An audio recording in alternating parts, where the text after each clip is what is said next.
Vincent Hugeux, bonsoir. Bonsoir. Vous êtes grand reporter à l'Express et spécialiste de l'Afrique. On va retrouver Mathieu Guider dans un court instant. Vincent Hugeux, vous avez interviewé Mohamed à côté, qui vous a parlé un peu des dessous de cette négociation. On rappelle que c'est le principal négociateur nigérien qui a obtenu cette libération après bien d'autres. Est-ce qu'il vous a fait des confidences particulières sur les termes de la discussion, de la négociation entre Français, Nigériens et Maliens ? Alors, quelques points significatifs d'ailleurs. Ça fait un mois qu'il s'est forgé la conviction qu'une issue heureuse était imminente. La libération s'est passée sur le flanc est de l'Adrar des Ifora, ce massif qui enjambe la frontière entre le Mali et le Niger. Il a lui-même, dans l'année écoulée, accompli une dizaine d'allers-retours jusque dans le fief des djihadistes. Par ailleurs, il évoque la méfiance qu'il a dû s'efforcer de surmonter en invoquant notamment son passé, puisque c'est déjà lui qui avait été la cheville ouvrière de la libération des 4 otages français d'Arlit, c'était en octobre 2013. Ensuite, il parle aussi des exigences déraisonnables, sans consentir à les détailler plus avant, notamment de nature politique, dit-il. Ces négociations, c'est directement avec les caïds d'AQMI et leurs délégués, et non pas avec la nébuleuse. En revanche, il dit très simplement s'être appuyé sur tout un réseau d'amis et de partenaires qui appartenaient à toute la nébuleuse Touareg, y compris la plus radicale, et également sur ses filières personnelles, puisqu'il a une connaissance intime de la géopolitique, des clans, des tribus, des familles, et que parmi ses cousins, certains ont pu également l'aider sur le chemin, comme il le dit dans l'interview. Donc très clairement à ce qu'il vous dit, Vincent Hugeux, on peut comprendre qu'il y a eu de toute évidence des contreparties d'ordre politique. Alors, des contreparties...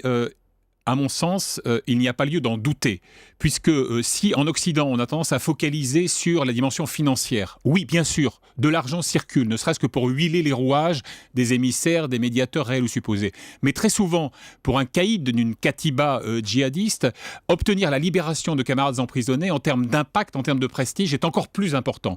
Et il est parfaitement clair à mes yeux que la libération de 4 djihadistes qui étaient détenus à Bamako, à la demande expresse et insistante, me semble-t-il, de Paris, qui nous rappelle également les modalités de libération du Français Pierre Kamat en 2010, où à l'époque, la France avait tordu le bras d'Amadou Toumani Touré, ATT, le président malien, pour obtenir à la grande fureur d'Alger, de Nouakchott, la capitale mauritanienne, la libération aussi d'un quatuor de djihadistes. Bonsoir Mathieu Guider. Bonsoir. Merci d'être en ligne avec nous dans Europe Nuit. Quand on dit contrepartie financière, contrepartie politique, vous en doutez vous-même ? Non, pas du tout. D'ailleurs, je rejoins l'analyse de Vincent Hugeux que je salue sur le fait qu'il est important de ne pas se focaliser sur la dimension financière.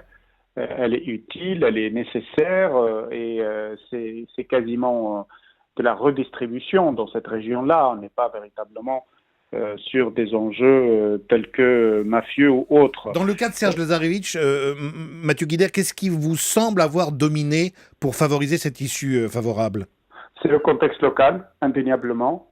Il y a dans cette région de l'Adrar des Ifoghas, en particulier dans la région, dans la province de Kidal, il y a une situation politique compliquée.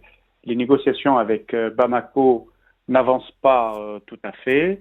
Et puis, vous avez des acteurs anciens qui étaient anciennement alliés d'Al-Qaïda au Maghreb islamique, tels que le groupe Ansar ad-Din, dirigé par Iyad Agrali, dont le neveu, d'ailleurs, c'est son neveu qui détenait l'otage en question, qui s'est rallié, qui faisait le lien avec AQMI.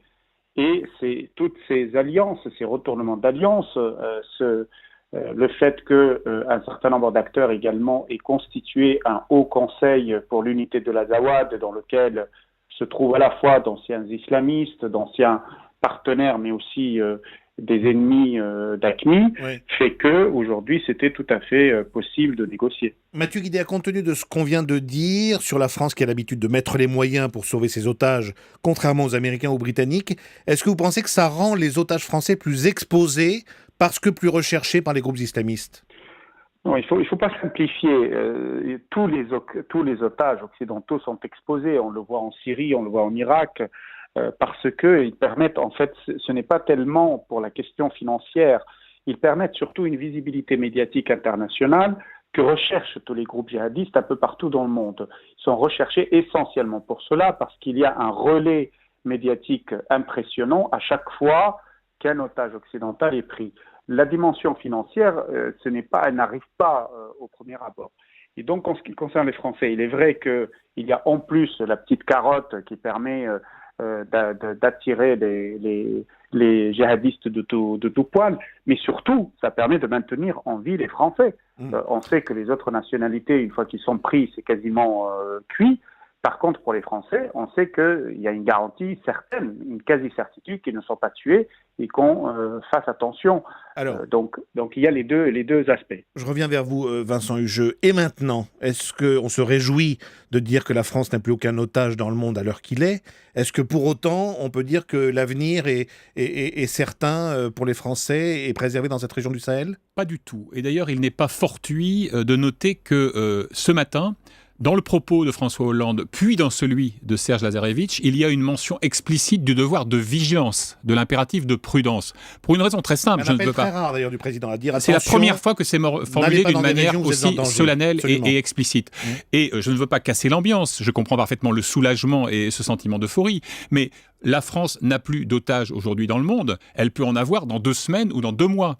N'oublions pas que s'il est difficile pour la nébuleuse djihadiste de frapper en France, il est beaucoup moins malaisé de frapper la France par l'intermédiaire de ses ressortissants. Il y a des milliers de Français, binationaux ou pas, qui vivent, qui travaillent entre le Sénégal et la Corne de l'Afrique, à l'est, dans un arc de crise. Ça peut être le Mali, bien sûr, le Niger, le Burkina Faso, mais d'autres pays peuvent un jour être touchés. Il y a des bandes criminelles qui rêvent d'une chose, c'est de prendre un Français, car sa valeur marchande est élevée, pour le monnayer auprès d'un des groupes que nous avons mentionnés à l'instant.